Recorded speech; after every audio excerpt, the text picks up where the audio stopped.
মহাবিদ্যালয় আৰু বিশ্ববিদ্যালয় এনেকুৱা পৰ্যায়লৈকে যদি পাওঁ হয় আমাৰ কোনো অসুবিধাৰ সৃষ্টি নহয়। সেইকাৰণে আমি বিদ্যালয় পৰ্যায়তে সকলো কাম শিকি যাবলৈ চেষ্টা কৰিব লাগিব। তাৰপিছতে আমি এতিয়া আমাৰ যি বিদ্যালয়ৰ নিৰ্বাচন গণতান্ত্ৰিক প্ৰক্ৰিয়াৰে আমাৰ নিৰ্বাচন যোৱা বছৰ প্ৰথম আৰম্ভ হৈছিল।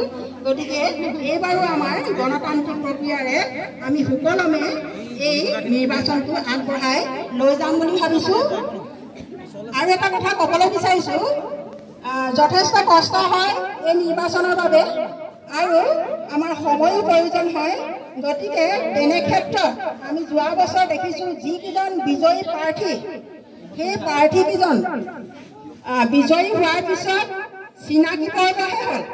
কাৰ্যালয়ৰ সন্মুখত আহি প্ৰাৰ্থনা সভাত চিনাকি পৰ্ব হ'ল, কিন্তু তাৰ পিছৰ পৰা আমাৰ এনেকৈ ছাত্ৰকেইজনক দেখা সাক্ষাৎ যেন নহ'ল তেনেকুৱা অনুভৱ হ'ল। গতিকে ইমান কষ্ট কৰি ইমান সময় অপব্যয় কৰি নিৰ্বাচন এটা পাতি তেওঁলোক যদি আগবাঢ়ি নাহে তেতিয়াহ'লে আমাৰ নিশ্চয়কৈ সকলোৰে বেয়া লাগে। গতিকে আমি আশা ৰাখিছোঁ এইবাৰ নিৰ্বাচনত যিকেইজনে প্ৰাৰ্থিত্ব কৰিছে, যিকেইজন বিজয়ী হ'ব, এখন আমাৰ শক্তিশালী যাতে ছাত্ৰ একতা সভা গঠন হয় আৰু সবল নেতৃত্বৰে যাতে তেওঁলোকে আগবাঢ়ি যাব পাৰে তাৰ বাবে মই কামনা কৰিছোঁ।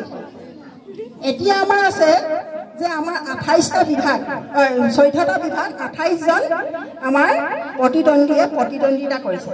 তাৰে আমাৰ বিভাগসমূহ আছে, মই লোৱা নাই অৱশ্যে। প্ৰথমতে আমাৰ সাধাৰণ আমাৰ সম্পাদকৰ পৰা আৰম্ভ কৰি আমাৰ গোটেই উপসভাপতি প্ৰথমতে আছে আমাৰ সাধাৰণ আমাৰ সম্পাদক, তাৰপিছত তাৰ ওপৰত আমাৰ উপসভাপতি এজন সভাপতি থাকিব। সভাপতিজন হৈছে এজন শিক্ষক থাকিব, তাৰপিছতে উপসভাপতি, তাৰপিছতে আমাৰ সাধাৰণ সম্পাদক, এনেকৈ কৰি আমাৰ গোটেই 14টা বিভাগ থাকিব।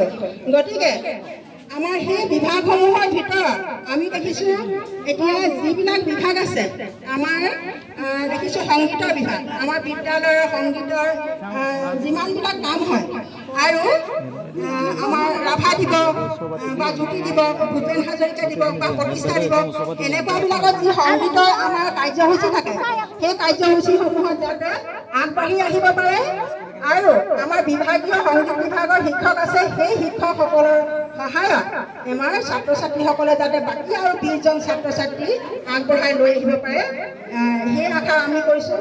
তাৰপিছতে আমাৰ আৰু ধৰি লওক এতিয়া উৎসৱ বিভাগতো ঠিক তেনেকৈ আমাৰ বিদ্যালয়ত এতিয়া শংকৰদেৱৰ তিথি, সৰস্বতী পূজা বা বিহু উৎসৱ এনেকুৱা অনুষ্ঠানবোৰ পালন কৰা হয়। সেই অনুষ্ঠানসমূহত আমাৰ যিজন বিজয়ী প্ৰাৰ্থী হ'ব, সাধাৰণ সম্পাদকৰ প্ৰাৰ্থিত্ব আগবঢ়াইছে চিন্ময় কলিতা। চিন্ময় কলিতাক মই মনৰ ভাৱ ব্যক্ত কৰিবলৈ অনুৰোধ কৰিছোঁ। নমস্কাৰ, মোৰ নাম শ্ৰী চিন্ময় কলিতা। মই আগন্তুক নিৰ্বাচনত জেনেৰেল ছেক্ৰেটাৰী হিচাপে প্ৰতিনিধিত্ব কৰিছোঁ। আপোনালোকৰ মূল্যৱান ভোটেৰে মোক জয়যুক্ত কৰে। এটা কথা আছে, তুমি যদি জয়যুক্ত হোৱা, যিহেতু সাধাৰণ সম্পাদক ছাত্ৰ সভাৰ আটাইতকৈ মুৰব্বী এজন বিষয়ববীয়া হিচাপে তুমি তলৰ ছাত্ৰ একতা সভাৰ যিখিনি পদবী আছে সেইখিনিক লৈ মোক এটা মাত্ৰ কোৱা, স্কুলৰ অনুশাসনৰ কাৰণে তুমি প্ৰথম কি ভূমিকা লোৱা? অনুশাসন 14টা যিটো মানে গোট, সিহঁতক মানে মই যোগাযোগ কৰি ক'ম, স্কুলত শিখৰ মানে গুটকা জাতীয় বস্তু খোৱাটো নিষেধ, বাহিৰত লাগিলে খাওক।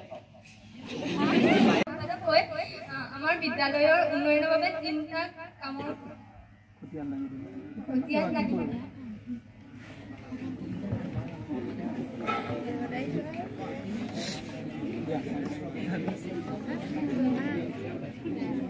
আমাৰ স্কুলত 9, 10, 11, 12 গতিকে কেণ্টিন নাই। তো বাইদেউ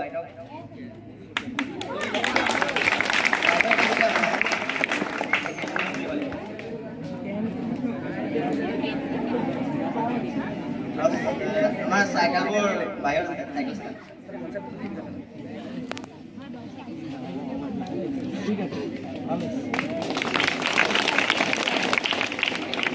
কৰিবলৈ অনুৰোধ জনালোঁ।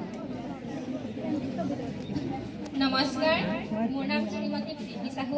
মই একাদশ শ্ৰেণীৰ ছাত্ৰী।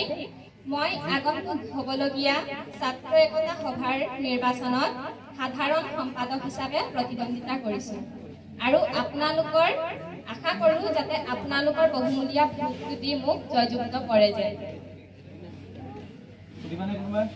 মূল দুটা কাৰণ কোৱা।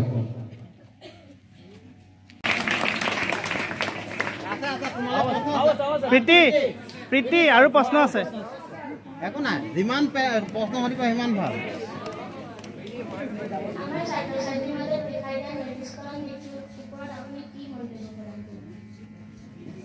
নৈতিক যিটো স্খলন ঘটিছে,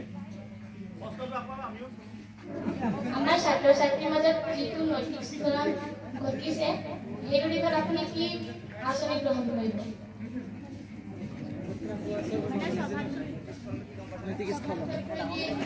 বেয়া ব্যৱহাৰ,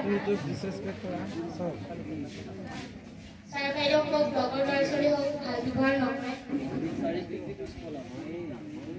মই চেষ্টা কৰিম সকলোৱে যাতে মিলি থাকক, এইবিলাক মানে কাজিয়া পেচাল নকৰক আৰু